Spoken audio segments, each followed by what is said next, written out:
Hey everyone, my name is Wedge and we've got another top 10 list for you. If you enjoy top 10 lists a lot, like a lot, here's a playlist right here. So easy, just click that. Right. In this top 10 list, we're going to count down the 10 most ridiculously, outrageously chaotic cards in Magic. The card that when you play them, crap gets real, stuff flies all over the place, you'll see. Spoiler alert, most of these cards are red. Red is chaos after all. Hope you enjoy, and if you do, remember to hit that like button. It lets us know you want more videos like this. It's tough to measure degree of chaos, but we did our best. Also, we're not allowing any uncards in here, it's too easy. With that said, we have a couple honorable mentions as we always do. The first is Confusion in the Ranks. 3 colorless and 2 red for an enchantment. Whenever an artifact, creature, or enchantment comes into play, its controller chooses target permanent another player controls that shares a type with it, exchange control of those permanents. Alright, so basically you play any artifact, creature, or enchantment, then you have to swap it for an artifact, creature, or enchantment your opponent has. You drop an artifact, you swap for an artifact, you get it. What makes this hysterical is that you don't get to choose. You have to make the exchange no matter what. Confusion in the Ranks is a funny card that essentially forces you to play your opponent's deck, sometimes. The second honorable mention is a card recently printed, Whims of the Fates. 6 mana for a sorcery. Starting with you, each player separates all permanents they control into 3 piles. Then each player chooses one of their piles at random and sacrifices those permanents. This obviously belongs on the list as an honorable mention. The card forces you to split everything you have up into 3 piles, then hope the pile you randomly choose doesn't have your best stuff. Want to be super risky? Put everything in one pile. You have a 66% chance of keeping it, but that 33% of the time you're super dead. Same with all your opponents. Enjoy the mayhem. Onto our list. Coming in at number 10 is Thieves Auction. 4 colorless and 3 red for a sorcery. I'll read the errata text. Exile all non-token permanents. Starting with you, each player chooses one of the exiled cards and puts it onto the battlefield tapped under their control. Repeat this process until all cards exiled this way have been chosen. So you're essentially chucking the entire battlefield into a huge pile and picking what you want until there's nothing left. That's hysterical. What if you have Aphasia in play? She exiles and whoever brings her back dies. I mean, come on, that's great, right? Yeah. Thieves Auction is an amazing card that completely turns the game on its head. Number 9 is Possibility Storm. 3 colorless and 2 red for an enchantment. Whenever a player casts a spell from their hand, that player exiles it, then exiles cards from the top of their library until they exile a card that shares a card type with it. That player may cast that card without paying its mana cost. Then they put all cards exiled with Possibility Storm on the bottom of their library in a random order. Wowza wall of text. Here's the short version. You cast a spell, it gets exiled, you exile cards from your deck until you find a card that matches the card type, you play a creature, you exile until you find a creature, then you get to play that for free. So basically what this means is that you can play a Norin the Wary, for example, Possibility Storm exiles it, then you exile down to a Blightsteel Colossus and get to play it for free. Yup, welcome to Chaos and luck of the draw. Here's to all your 1-mana Infect Giants. Next on the list at number 8 is Worldfire. 6 colorless and 3 red for a sorcery. Exile all permanents, exile all cards from all hands and all graveyards. Each player's life total becomes 1. Yup. This is so dumb it's even banned in Commander. Why is it on this list? There's no gamble, true, but you just exiled everything except the decks and you left each player with 1 life. Just because it's not random doesn't mean you haven't unleashed true chaos in the scramble for survival. This is easily one of the most ridiculously chaotic cards ever conceived, a mythic you can't even play in Commander. How sad. Number 7 on this list, and a card I guarantee most of you have totally forgotten about, is Impending Disaster. 2 mana for an enchantment. During your upkeep, if there are 7 or more lands in play, sacrifice Impending Disaster and destroy all lands. I mean, this is fantastic. Are you kidding me? Want to talk about a chokehold on a game? How do players even get out of this without enchantment removal for it? Who's going to take the hit and lose all their lands? I mean, really, this is just brutal, but in the best way imaginable. While Impending Disaster doesn't create the kind of chaos most of these other cards do, it creates more than enough political chaos to afford a spot on this list. Enjoy playing this card if you haven't heard about it until now.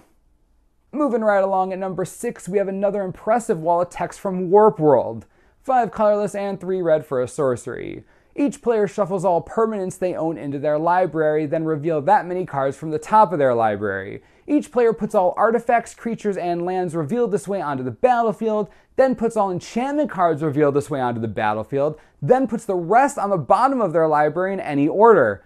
I'm getting tired just reading these cards. Warp World forces you to shuffle all of your permanents away. You reveal that many cards. You get to keep all the permanents you reveal that aren't planeswalkers, basically.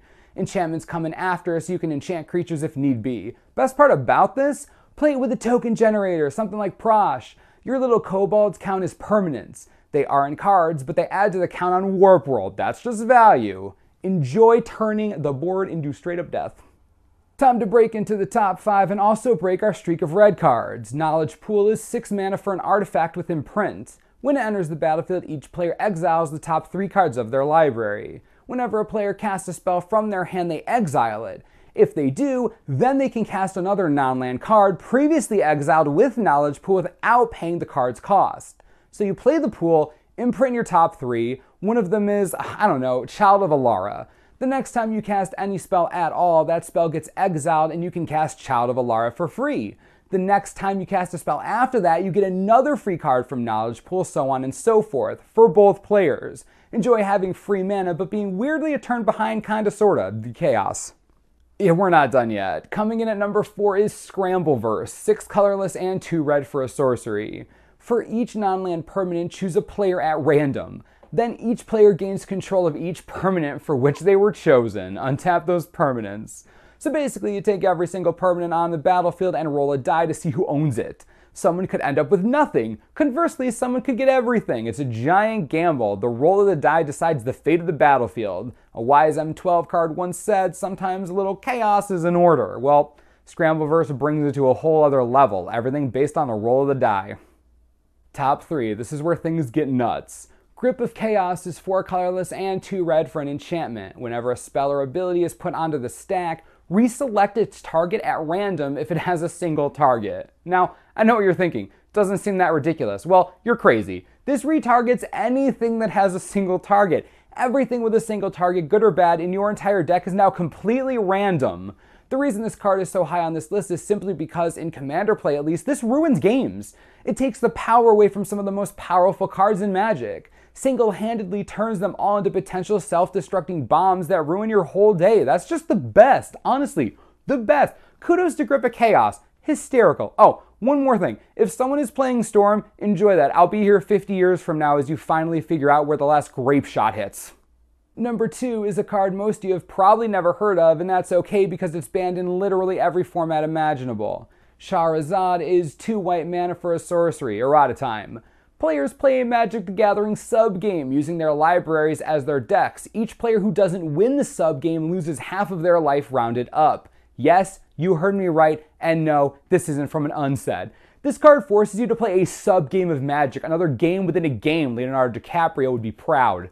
Regardless, this is arguably one of the most chaotic cards ever. You have to stop playing Magic and then start playing Magic until you're done playing Magic so that you can play Magic again. This is banned in every format because otherwise some joker would run a playset and go to turns to 0-0-1 every round.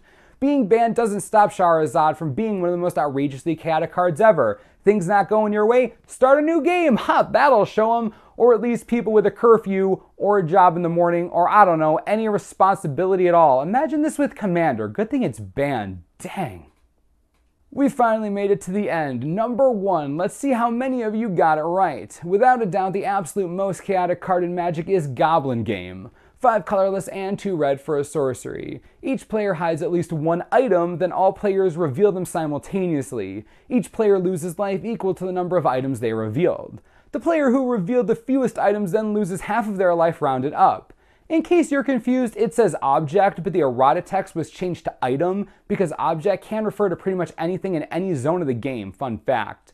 Anyways, an item can be any item. Your deck box, your hat, your shoe, this water bottle, a lamp, my dog Kyra, a butter churn. I could go on. You could just hide things while the card is resolving, then you reveal them somehow simultaneously, and basically whoever is the worst at just taking stuff and putting it somewhere else loses half of their life.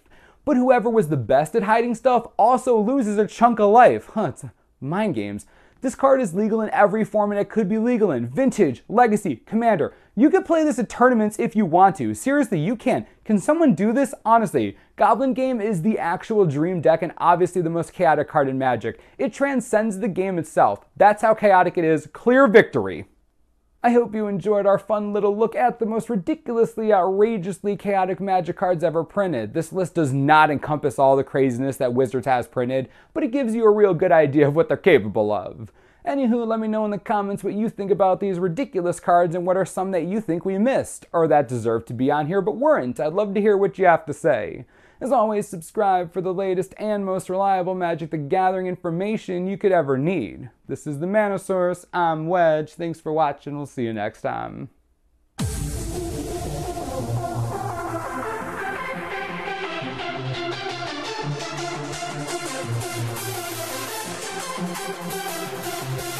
Wow.